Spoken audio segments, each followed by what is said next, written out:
पहले तो मैं थोड़ा सा ये बताता हूँ आपको, बीसी एडी कल नहीं बताया था ना? बताया था? नहीं बताया। मैं थोड़ा सा ये समझाता हूँ। देखो, ऐसा माना जाता है कि ईसा मसीह का नाम सुना है? ईसाई धर्म शुरू करने वाले जो थे वो कौन थे? ईसा मसीह। कहते ईसा मसीह जब 4 साल के हुए थे, कितने साल के हुए? 4। जब वो 4 साल के हुए तब उन्होंने कहा कि मुझे भगवान ने भेजा है। किसने भेजा है? तुम्हें सुधारने के लिए। मैं भगवान का दूत हूं। मैं कौन हूं? भगवान का।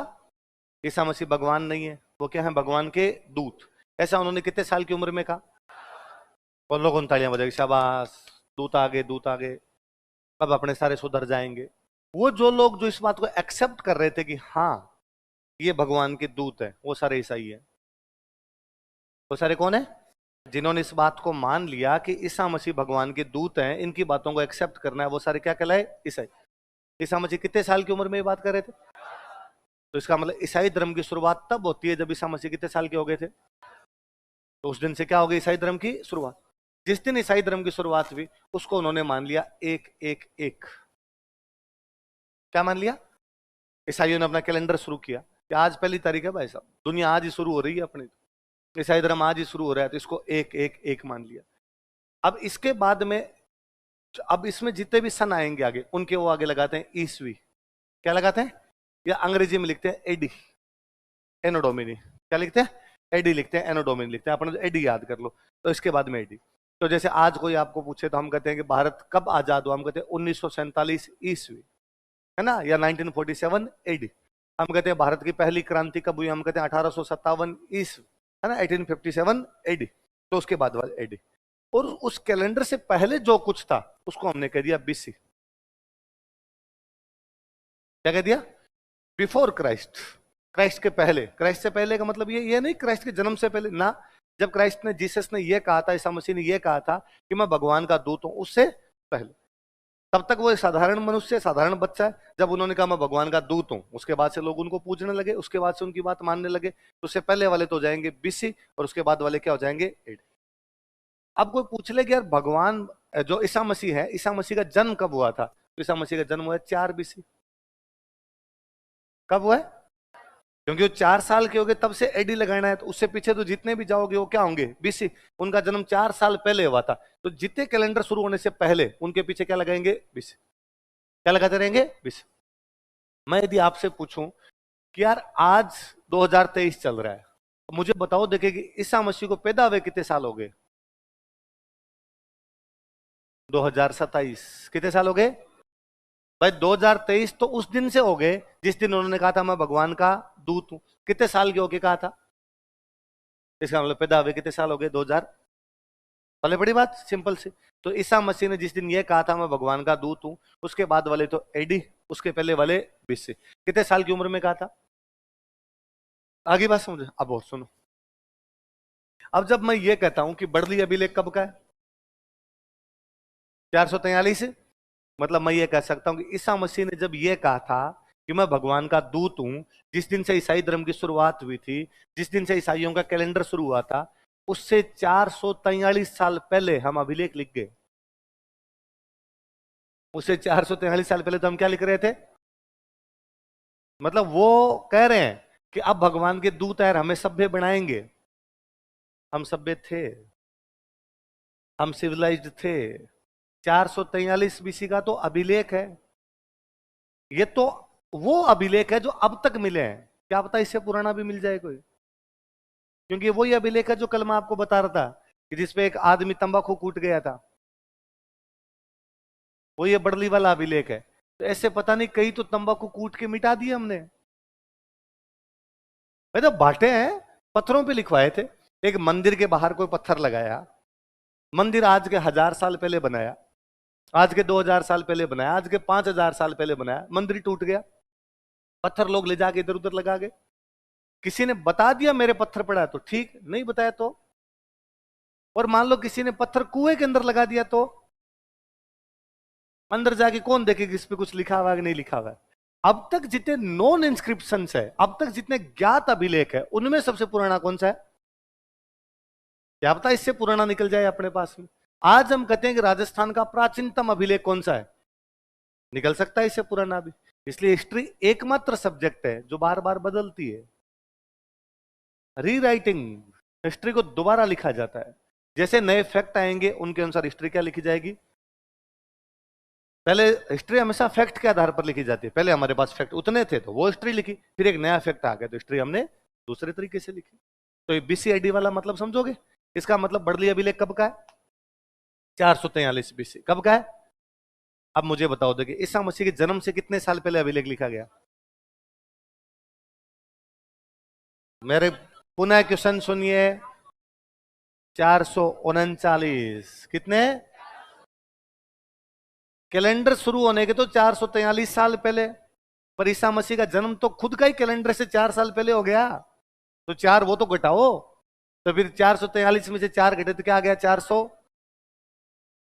439 साल पहले ये अपना लिखा गया था। आई बात समझे? अब सवाल दूसरा अपना सवाल ये भी है कि सर अपने कह रहे हैं कि ईसा मसीह के जन्म से इतने साल पहले का अभिलेख है, तो अंग्रेज तो अपने आए थे 1500-1600 में, तो फिर अभिलेख पे किसने लिखा? बीसी। भाई मैंने कहा कि 443 बीसी का अभिलेख है, तो क्या पता 443 बीसी का है, क्योंकि तब तो अंग्रेज ही नहीं थे, तो अपन तो बीसीएडी जानते ही नहीं थे। तुम तो बीसीएडी सीखो आज। हाँ, अभिलेख में लिखा होगा, क्या लिखा होगा अभिलेख में कि 443 बीसी का है? अभिलेख ने लिखा कि 439 साल बाद पैदा होगा ईसा मसीह। हाँ एग्जैक्टली। अभिलेख में कोई दूसरा सन लिखा हुआ है, उस सन को और इस सन को हमने तुलना करवाई है और उससे पता लगाया कि यार कितना आगे कितना पीछे है। क्योंकि अब की पूरी हिस्ट्री अंग्रेजों की लिखी हुई है, इसलिए बीसीआईडी पर चल रही है। क्योंकि अब हम एक ही कैलेंडर फॉलो कर रहे हैं, ईसाई कैलेंडर, इसलिए पूरा कहते हैं भाई सारा इसी में लिख लो, दूसरा कोई नहीं होना चाहिए। पढ़ते टाइम ईसाई कैलेंडर यूज लेते हैं। मम्मी तो आज भी कैलेंडर यूज नहीं लेती। मम्मी का कैलेंडर अलग है। मम्मी का कैलेंडर है विक्रमी। कौन सा कैलेंडर है? उज्जैन में एक राजा हुए, उन राजा का नाम था विक्रमादित्य परमार। क्या नाम था? और विक्रमादित्य परमार ने कैलेंडर शुरू किया, उस कैलेंडर का नाम हो गया विक्रमी। कौन सा हो गया? अंग्रेजों वाले कैलेंडर से 57 साल पहले शुरू कर दिया। कितने साल पहले शुरू कर दिया? तो मम्मी आपसे कितने साल आगे रहती है? आप वाले कैलेंडर में चल रहा है 2023, मम्मी 2080 में चल रही है। क्योंकि 2023 में 57 जोड़ोगे तो क्या जाएगा? 2080। तो मम्मी वाले कैलेंडर में क्या चल रहा है? 2080। मम्मी वाला कैलेंडर आप वाले कैलेंडर से कितना साल आगे? कितने साल? मैं यदि कहूं कि भारत आजाद कब हुआ, आप कहते हो 1947। कब हुआ? मम्मी वाले कैलेंडर के अनुसार कब हुआ होगा?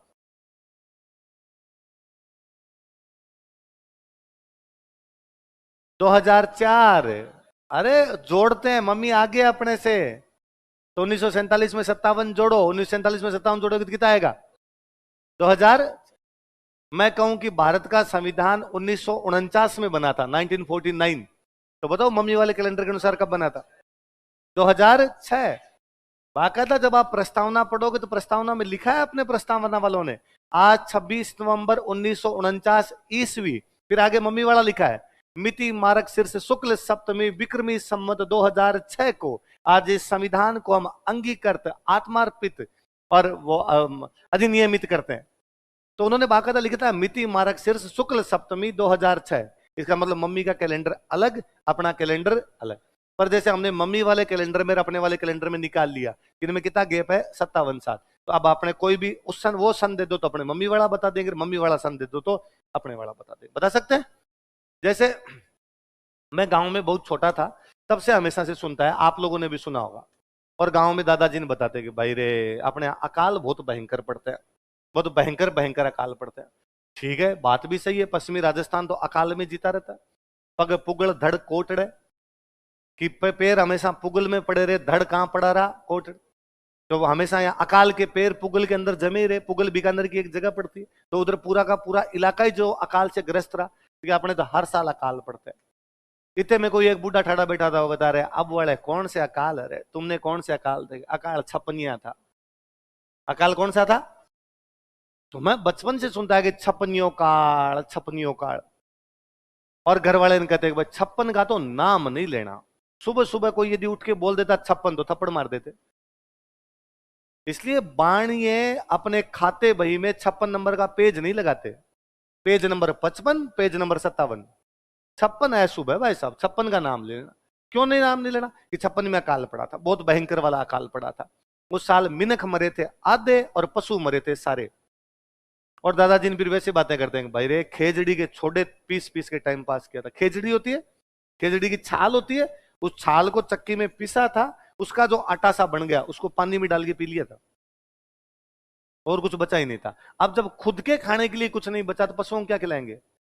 पशु मरेंगे बापड़े, क्योंकि पशु तो मरे ही थे और कोई इलाज नहीं था।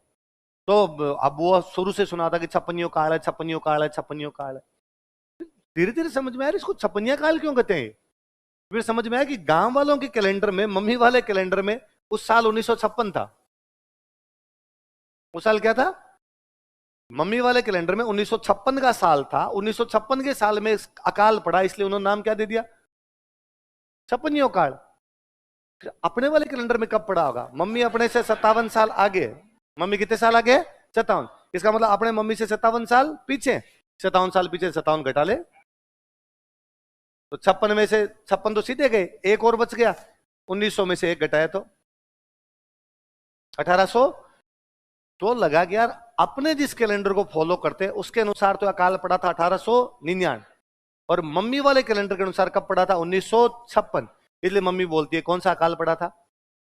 इसलिए होटल में 56 नंबर के रूम नहीं होते। गांव के किसी बाणिये ने यदि होटल खोल रखे तो होटल में room number 55, room number 57, 56 number नहीं है भाई साहब। 56 को जो इज्जत मिली है 2014 के बाद मिली है, जब भाई ने कहना शुरू किया कि मित्रों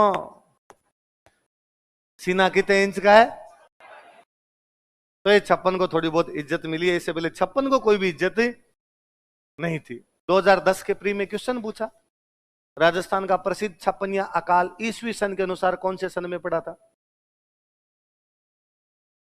1800। बच्चे को दोनों बात पता होनी चाहिए। पहला तो ये पता होना चाहिए कि छप्पनिया अकाल नाम की कोई चीज है। दूसरा ये पता होना चाहिए कि छप्पनिया अकाल विक्रमी कैलेंडर के 1956 में पड़ा था। तीसरा ये पता होना चाहिए कि वो अपने वर्ष से 57 साल आगे है। उसको जोड़ घटाव भी आने चाहिए। जिसको 3-4 बातें आती है वो तो करे, और जिसको 3-4 बातें नहीं आती उसने फिर यूं तुक्का ही मारा कि छप्पनिया काल है। फिर उसमें एक आधा लिख ही रखा था, उसने 1956 लिख रखा था, 1956 ईस्वी तो करके आ गया। नहीं 1956 ईस्वी नहीं, 1956 विक्रमी। ईस्वी 57 साल पीछे चलता है, 57 साल पीछे चलता है तो कितना हो गया? 1800। पीछे चलने का मतलब है कि विक्रमी कैलेंडर शुरू हो गया था, उसके 57 साल बाद ईस्वी कैलेंडर शुरू हुआ। इसका मतलब है कि विक्रमी कैलेंडर शुरू हो गया था, उसके 53 साल बाद ईसा मसीह पैदा हुए। विक्रमी कैलेंडर शुरू हो गया था, उसके 53 साल बाद ईसा मसीह। फिर ईसा मसीह 4 साल के वे उस दिन से कैलेंडर शुरू हुआ, तो 53 और 4 कितने हो गए? अपने यहां कैलेंडर चल रहे थे तब उधर सभ्यता विकसित हो रही थी। इसलिए अपने हिस्ट्री में भयंकर लोचा है, क्योंकि यूरोप ये मानता है कि दुनिया सभ्य तब हुई जब ईसा मसीह आए। दुनिया सभ्य कब हुई? जब। इसलिए जब वो अपने इंडिया आए तो वो इस बात को स्वीकार करने के लिए तैयार नहीं थे कि ईसा मसीह से पहले भी यहां पर सभ्यता हो सकती है। इसलिए अपने हिस्ट्री में भयंकर गाढ़ मेल है। इसलिए अपने सिंधु घाटी सभ्यता इन सब के जो काल है बहुत नीचे आ जाते हैं। इसलिए अभी तक हम ये तय कर नहीं कर पाए कि रामायण महाभारत हुई कब। क्योंकि अपने तो कहते हैं रामायण महाभारत पूरी की पूरी कहानियां अपनी तो इधर उधर पुष्पक विमान उड़ रहे हैं। ये कह रहे हैं दुनिया सभ्य ही नहीं थी। ये कह रहे हैं कि तब तक तो लोग केले के पत्ते बांध बांध के घूम रहे थे, गाभे नहीं थे, उनके बाद नागे घूमते थे इधर उधर। उन्होंने कहा तुम्हारे वाले नागे घूमते होंगे, अपने इधर भाई साहब हवाई जहाज में उड़ रहे थे। तो तुम्हारी सभ्यता का विकास और हमारी सभ्यता का विकास अलग अलग तरीके से भी तो हो सकता है। तुम अलग तरीके से सभ्य हुए, हम अलग तरीके से सभ्य हुए। तुम बाद में सभ्य हुए, हम पहले हो गए। ठीक है, तुम बाद में हुए पर हमसे आगे निकल गए। हम पहले हुए लेकिन हम थोड़े पीछे रह गए। आज आज देखे तो आज यूरोप अपने से ज्यादा सिविलाइज्ड दिखाई देता है, अपने उतने सिविलाइज्ड नहीं है। उनके प्रगति ज्यादा हो गई, अपने प्रगति, पर वो पुराने टाइम के अंदर जाएंगे तो हम उनसे पहले दिखाई देते हैं। पर उनकी वो धार्मिक मान्यताएं हिस्ट्री से ही लिखने नहीं देती। उनकी धार्मिक मान्यताएं कहती है कि दुनिया सभ्य तभी हुई है जब ईसा मसीह पैदा हुए, उससे पहले दुनिया सभ्य इसलिए वो ये भी नहीं बता पा रही कि कृष्ण और राम थे कब। इसलिए बाद में कहते हैं ये सब मिथ है, ये सब क्या है, ये सब कहानियां हैं, ऐसा सच में कुछ भी नहीं हुआ था। कहानियां भी तभी होती है जब कुछ ना कुछ होता है, सीधी सीधी कहानियां नहीं हो। और मुझे तो मिथ शब्द ही बड़ा अजीब लगता है। इंग्लिश का शब्द है मिथ, हिंदी होती है उसकी मिथ्या। मिथ्या का मतलब होता है झूठ। इसका मतलब रामकृष्ण झूठ है, हमारा तो अस्तित्व बिखर जाएगा, हमारा तो पूरा एग्जिस्टेंस उस पर जुड़ा हुआ है पूरा का पूरा, कि बचपन से जो सब कुछ सुनते पढ़ते आए, एक दिन जाके कहा कि झूठा है। जो सब कुछ तुमने पढ़ा सुना है वैसा दुनिया में कुछ भी नहीं हुआ है। तो अपने हिस्ट्री के साथ में अंग्रेजों ने ये लोचा कर दिया कि वो अपने वाली हिस्ट्री से अपने वाली हिस्ट्री मिला के और खुद की हिस्ट्री से अपने वाली हिस्ट्री मिला के चले गए, इसलिए इसमें गड़बड़ी आनी शुरू हो गई। तो बढ़ लिया।